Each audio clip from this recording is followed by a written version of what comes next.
Nah ini ya, ini yang terjadi pada saat kita menggunakan dengan aero, maka yang terjadi adalah permukaan pada air yang sebelum menggunakan aero adalah butiran semprotnya seperti bulat-bulat begitu, sementara yang ada tambahannya aero itu menjadi rata atau butiran semprotnya yaitu atau butiran bagian dalamnya lebih merata ya, butirannya tidak membentuk butiran lagi tetapi lebih merata.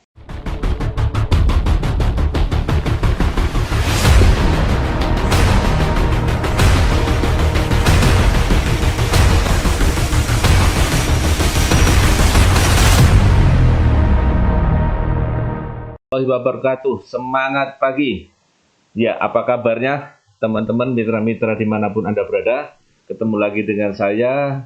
Kali ini saya akan cerita tentang aero dan metilat yang produk ini baru saja di launching kembali setelah lama tidak keluar. Ya, hari ini kita akan cerita tentang aero dan metilat ya, manfaatnya serta pemakaiannya, barangkali nanti tips-tipsnya. Nah, sahabat-sahabat agro dimanapun Anda berada, nama saya adalah Hadi Nugroho. Nanti bisa ikuti saya di Facebook saya ataupun di YouTube saya, silakan. Dan ini adalah latar belakang saya, ya barangkali ada yang belum kenal dengan saya. Dan ini adalah nomor konsultasi saya, barangkali ada yang berminat untuk berkonsultasi dengan saya. Dan ini pernah saya sampaikan, yaitu di kantor pusat, bahwa tematik ini telah kami lakukan pada hari Sabtu pada tanggal 17 September 2022. Jadi ini pernah secara langsung ya. Dan ini kami buatkan dalam versi YouTube-nya. Nah, sahabat-sahabat agro, mitra-mitra agro, kita tahu pentingnya metilat lim dan aero 810 ya, sangat penting untuk tanaman kita di mana kita sering mendapat gangguan baik lalat buah, kemudian kutu kebul dan sebagainya. Dua manfaat ini bisa didapatkan dengan melalui metilat lim ataupun aero 810. Nah, kita mulai dari metilat lim. Metilat lim ini adalah nantinya akan memerangkap lalat buah khususnya yang jantan, dan ini adalah perangkap alami ya. Meskipun nanti yang jantan yang diperangkap, tetapi juga bukan tidak mungkin yang betina pun juga nanti akan tertarik, karena jantan juga akan mengeluarkan feromonnya untuk menarik lalat betinanya. Dan ini adalah hasil dari ekstraksi tanaman Melica bracteata ya, dan sudah ada bahan yang digunakan untuk menempel pada langsung perangkatnya. Jadi warna yang kuning ini sudah menarik untuk lalat buah, ditambah dengan perekatnya ya, jadi tinggal dioleskan saja. Jadi ini adalah bahan Melica bracteata. Inilah yang digunakan pada metilat lim. Sehingga penggunaan metilat lim ini cukup sederhana dan mudah, tinggal dioleskan. 1 hektarnya ini cukup kurang lebih sekitar 1 botol saja dengan jarak antara 15 sampai 20 meter, dan ini ditaruh di bagian pinggir ya teman-teman mitra-mitra. Supaya apa? Supaya lalat buahnya tidak masuk ke kebun kita, tetapi ditarik untuk keluar ya, ditarik untuk keluar. Nah, ini keunggulan metilat adalah mengendalikan hama sasaran dengan cepat dan tepat. Artinya lalat buah nanti akan terkendalikan ya, terkendalikan di mana lalat buah ini sangat mengganggu produksi kita, produksi tanaman kita, terutama pada tanaman cabai, tanaman buah-buahan atau yang lainnya yang sering terserang oleh lalat buah. Ini bisa kita kendalikan. Mudah diaplikasikan, artinya ini bisa dioleskan di mana saja. Bisa bekas botol POC, bekas botol Supernasa, bisa plastik yang bening saja ataupun yang lainnya, asal itu adalah datar ya. Kemudian tidak membunuh musuh alami. Jadi musuh alaminya ini tidak akan tertarik dengan metilat lim. Kemudian tidak mencemari lingkungan. Jadi ini tidak ada bahan yang digunakan yang mencemari lingkungan ya, kandungannya tidak mencemari lingkungan. Kemudian ini menangkap dan memerangkap lalat buah. Jadi ini begitu lalat buah itu akan tertarik pada metilat, maka dia nanti akan mendatangi metilat dan kemudian akan datang dan memerangkap. Artinya ini sudah ada lemnya. akan tertarik dengan warna kuning dan tertarik pada baunya, sehingga nanti akan datang dan kemudian nempel pada bagian yang sudah kita oleskan dengan metilatlin. Nah, teman-teman sahabat-sahabat agro, ini adalah pentingnya metilatlin ini adalah pada tanaman cabai misalnya, ini adalah sebagai alat indikator adanya serangan hama. Jadi artinya ada hama-hama yang kecil yang di dalam buah cabai itu yang biasanya membuat serangan penyakit keriting ataupun virus dan sebagainya. Nah, sebelum menanam cabai, ada baiknya metilat ini dioleskan dulu di lahan yang masih kosong, yang belum ditanami cabai, kemudian kita taruh di situ. Nah, setelah beberapa hari akan kita lihat lalat buahnya ada banyak atau tidak, plus ya adanya hama yang dimana ini sangat mengganggu untuk menyebabkan virus ataupun keriting pada pucuk tanaman cabai. Ya, ini bisa dilihat pada hama-hama yang tertempel pada bagian yang sudah dioles oleh metilatlin. Kemudian adalah irit, ya, irit. 1 hektar tadi saya katakan cukup menggunakan dengan 1 saja, ya, dioleskan di beberapa titik, ya, kurang lebih berjarak sekitar 15 sampai 20 meter, ya, kurang lebih kita bisa pasang antara 10 sampai 15 lah kira-kira. Dan ini untuk semua tanaman buah. Jadi hebatnya di sini adalah semua tanaman buah yang terserang oleh lalat buah, maka ada baiknya pada saat buah sudah mulai mentil atau yang masih kecil ataupun mungkin sudah mulai bunga, nah mulailah dipasang metilat ini, ya, dioleskan metilat ini untuk menarik lalat buah agar nanti pada saat tanaman sudah berbuah aman dari lalat buah. Nah, ini kita lihat di sini adalah angka alat untuk indikator penangkap hama. Ya, kita lihat di sini ada yang bagian yang kecil-kecil seperti ini, inilah yang nanti akan menimbulkan keriting pada tanaman cabai, ya, kadang juga membawa virus tergantung dari apa yang dia bawa. Dan dia sembunyinya adalah di bagian kelopak-kelopak tanaman cabai yang belum jadi cabai. Jadi kita lihat di sini ada warna hitam-hitam di sini itu di bagian pucuknya itu. Kalau kita lihat pada tangan Bapak ini atau telunjuk Bapak ini, maka kita lihat di situ sudah ada hama-hama yang nantinya akan menyebabkan tanaman kita akan keriting.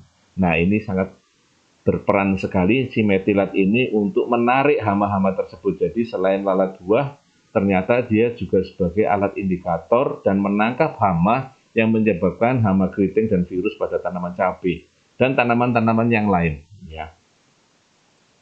Nah, ini kita makin lihat seperti ini, ya, tanaman yang sudah terserang lalat buah biasanya akan terbentuk ada pembusukan di bagian tanaman cabai, ya, ataupun tanaman buah yang lainnya. Dan andai kata ini sudah terlalu penuh seperti ini dan barangkali kering, ini bisa sampai 1 bulan, ya, teman-teman sudah kering seperti ini, maka perlulah kita tambahkan lagi atau oles kembali metilatlin tersebut, ya. Ini adalah bahannya, ya, teman-teman semua, yang ramah lingkungan dan biodegradable. Dan keunggulan, ya, ini sekarang ini tadi kita cerita tentang aero, ya, kemudian sekarang kita akan cerita tentang aero 810, ya, aero 810. Pertama, dia mampu untuk meningkatkan efektivitas pupuk, hormonik, serta pestisida. Jadi pada saat hujan seperti ini, biasanya kalau kita menyemprotkan pupuk, ya, mungkin misalnya POC-NASA dan hormonik begitu, maka supaya efektif dan supaya tetap melekat pada saat hujan, maka semprotkanlah aero 810 ini, yang kita juga bisa melekatkan juga sekaligus meratakan. Kemudian, ya, ini meningkatkan efektivitas pestisida. Jadi ada beberapa pestisida atau insektisida, utamanya pada kutu-kutu kebul, ya, yang biasanya sulit diatasi. Maka dengan tambahan sedikit aero 810 ini sangat membantu, ya, sangat membantu untuk mengatasi kutu kebul, ya.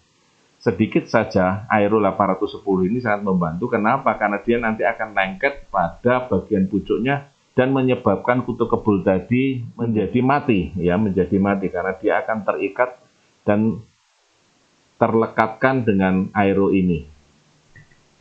Yang berikutnya adalah menghemat pupuk, hormonik, dan pestisida. Jadi kita kalau menyemprotkan POC-NASA dan hormonik, maka kita akan menghemat. Karena apa? Karena akan lebih banyak dan rata. Jadi sudah merata kemudian babar ya kalau bahasa Jawanya, kemudian dia lama melekannya. Jadi karena kalau hujan dan sebagainya, ini sangat berpengaruh sekali pada penyemprotan pupuk ataupun pestisida, maka aero ini membantu untuk menghemat. Jadi kalau hujannya ada hujan, maka ini akan membantu melekatkan pupuk dan hormonik ataupun pupuk yang kita semprotkan atau pestisida yang kita semprotkan. Jadi akan lebih tahan lama sekaligus untuk menghemat. Jadi karena sudah disemprotkan, maka hujan pun kita masih bisa tahan. Kemudian meningkatkan daya kerja pestisida. Ya, sekali lagi kutu kebul ini adalah kutu di mana sekali semprot, 2 kali semprot kadang-kadang bandel. Ya, karena apa? Karena begitu semprot, ini yang menyebabkan pestisida tadi sering ditambahkan dengan dosisnya. Sebetulnya cukup ditambahkan dengan Aero 810 ini pestisida tadi, ya itu sudah sangat mampu untuk mengalahkan kutu kebul. Ya, karena apa? Karena ada bidang yang dimana cairan tadi, ya ada bekas-bekasnya yang hama-hama berperisai dan lain sebagainya itu, ada lapisan lilinnya itu nanti akan dirusak oleh Aero 810. Jadi daya dukung daripada Aero 810 ini mampu untuk masuk ya mengganggu hama-hama yang berperisai dan memiliki lapisan lilin. Ya, kemudian hama ini juga yang memiliki agak sulit diatasi ya, seperti tadi saya katakan tentang hama kutu kebul ini mampu dengan tambahan sedikit Aero tadi mampu untuk mengatasi kutu kebul karena ini mampu untuk sebagai perekat ya juga sekaligus pembasah. Jadi hama tadi tentu saja karena bagian atasnya air itu nanti akan menyebar dan meratakan sehingga nanti akan menyebabkan hama tadi akan mati akibat semprotan pestisida plus Aero 810. Nah, Aero 810 ini juga beberapa digunakan oleh petani sekaligus untuk membersihkan alat semprot. Jadi kalau bapak-bapak petani itu menggunakan dengan obat-obatan rumput misalnya begitu, ya kemudian juga menggunakan obat-obat untuk jamur misalnya begitu sehingga masih meninggalkan bau di dalam tangkinya, maka Aero 810 ini mampu untuk membantu mengurangi bau yang ada di dalam tangki, mampu untuk membersihkan alat semprot tadi, tangkinya tadi, plus sekaligus untuk menjaga supaya cincin-cincin karetnya itu ya melar kembali dan kemudian masih tetap bagus ya, menjaga supaya bisa tahan lama. Nah, saran kami dosis yang disarankan adalah 0,2 sampai 0,4 cc per liter air. Ini yang artinya adalah kurang lebih setengah tutup dari Aero 810. Jadi jangan terlalu banyak ya teman-teman mitra-mitra. Ini cukup setengah tutup Aero 810. Karena nanti kalau sudah terlalu banyak yang terjadi adalah tanaman kita nanti yang tersemprotkan akan menjadi seperti kayak tanaman yang dilaminating alias tidak bisa bernafas. Jadi dosisnya hanya cukup setengah tutup saja untuk dosis 12 hingga 15 liter air. Ya. Nah ini yang terjadi pada saat kita menggunakan dengan Aero, maka yang terjadi adalah permukaan pada air yang sebelum menggunakan Aero adalah butiran semprotnya seperti bulat-bulat begitu, sementara yang ada tambahannya Aero itu menjadi rata atau butiran semprotnya yaitu atau butiran bagian dalamnya lebih merata ya, butirannya tidak membentuk butiran lagi tetapi lebih merata. Nah mitra-mitra sahabat-sahabat agro, demikian tadi cerita kita tentang Aero dan cerita kita tentang metilat. Ya, kita ketemu lagi di lain waktu dan di lain tema. Mudah-mudahan bermanfaat dan semangat pagi.